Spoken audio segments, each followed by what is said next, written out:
everyone, and welcome to today's video. So, if you've followed me for a little while, you will know that my brother passed away earlier this month. I can actually say that without crying now, so I'm making progress. But some of the things I wanted to share to you today, it may not make sense to you why I'm doing this video, but I kind of need to do it for me.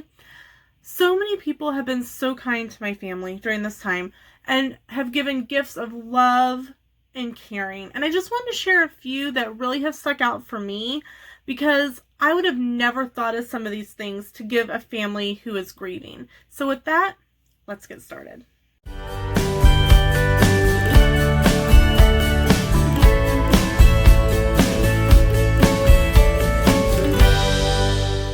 So I have a little bit of a list. I debated whether to do this via live stream or via video, and I think video will be a little easier on me. So the first thing is stamps. Mom received several books of stamps from several different people in sympathy cards. And at first I was like, why is somebody sending stamps and a sympathy card? It makes sense once Mom explained it. Mom is going to be sending a lot of thank you cards. Thank yous for memorials, thank yous for food, thank yous for, flowers. One thing that Mom and Dad don't have to buy now is stamps. If they do, it won't be very many. Mom always keeps a book of stamps magneted to the refrigerator, so she may be able to even pull just a few from there. But a majority of the thank you notes will already have stamps. Paper goods. Now, you're probably thinking, oh yeah, they brought paper plates and, napkins and some plasticware. Yes, but somebody also gave toilet paper. Somebody gave some toilet paper, and I never would have thought to give someone toilet paper when they're grieving. But it makes sense. You've got a lot more people in your house because, of course, family and maybe some close friends come by to, spend time, especially right before the funeral. Toilet paper, people. When in doubt, give someone toilet paper. I guess it was one of those things where, at first I was like, toilet paper? Yes, here, Jane, you're grieving. Have some toilet paper. But once I thought about it, I'm like, it's a genius idea. One less thing that I have to worry about. Hey, because inevitably someone's using the last hit and they're in the bathroom. Can somebody throw me a roll of toilet paper? You're gonna have to wait there for about 10 minutes because someone's got to go to the store. Yeah, that hasn't happened in my house. Moving on. So paper goods don't just have to mean paper plates and things like that. If you're trying to come up with something to give someone who's grieving, maybe offer them some paper goods in durable good way, like toilet paper, paper towels. Extra drinks. I mean, God bless my sister-in-law, because she kind of just said, okay, I'm taking over the food, I'm taking care of the drinks, I'm taking care of all that. And that was a godsend. But someone that my uncle works with dropped by my grandma's some 6 packs of pure leaf tea, sweetened, unsweetened, and just having something, because I wasn't wanting a whole lot of soda, and I wasn't wanting to drink just water. So having that tea, both the sweetened and unsweetened, was a great option for me and for, other people. It kind of helped, bump up the amount of drinks that we had. Wintergreen lifesavers. Now, again, something that I thought was absolutely insane until I needed them during the funeral.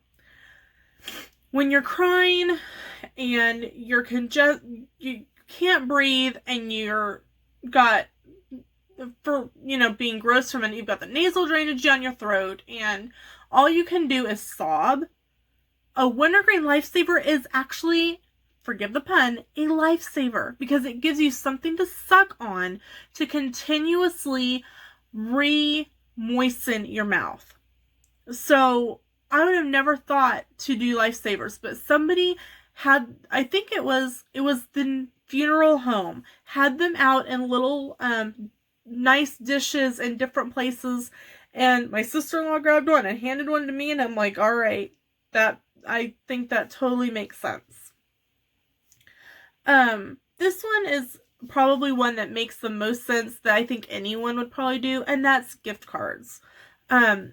I know a lot of people and churches and that kind of thing will normally bring food over to the family, but in our case, there was a gap in between when everything happened and when family got there, and all of a sudden, just an outpouring of gift cards, and like one day came to my parents, and mom and dad shared some with us, and we used them, to buy food and different things while family was here. But it wasn't just, one type of gift card. There was gift cards to the local gas stations. There was gift cards for restaurants. There was gift cards to the grocery store. Because, and to be honest, I think if I were trying to come up with someone to give a family that's grieving, I would probably go with the gift card as well. Because these days, you don't know what people can and can't eat. You don't know allergies, what someone else has brought. Because, inevitably you're going to be the fifth person to take them ham, But a gift card, even if it's just a Subway, or even if it's a gift card to the grocery store where they can go to the deli and just get some, like, maybe lunch, like fresh cut lunch meat, or maybe they can, like, the local grocery store where my parents live has fried chicken and sometimes other things during the day. Maybe just a little change of pace from what you've been having at home. So gift cards are definitely something to always keep in mind. And just a listening ear. Maybe you don't have anything to give except a listening ear. And you know what? That is okay.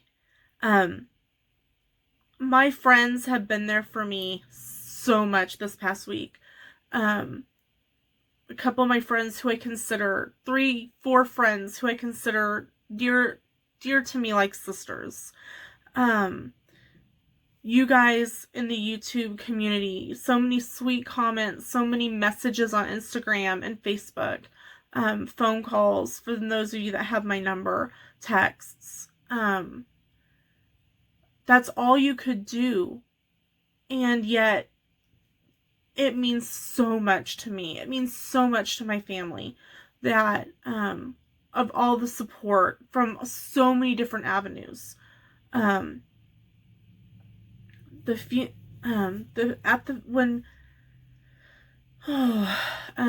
funeral, Dad came in he didn't want to get there real early. So he came just a little bit before, and he was stunned at the amount of people that were there, because he just thought it was going to be family, but it filled up 3 rooms at the small hometown funeral home. So many people loved my brother and were touched by him in different ways, and their support coming to show their support for us was amazing, and I can't thank them all enough. I didn't have time to talk to everybody. You know how it kind of goes in a if people come in and sit down and you think you've talked to everyone and you're like, hey, when did so-and-so, get here? I mean, it's not a party, everyone's crying, but you're like, well, you want to make sure to talk to everyone, and you want to make sure to thank everyone for coming and being so supportive. But I wanted to share with you guys a few of the things that stood out to me, during this whole thing. Thing isn't the right word. During this whole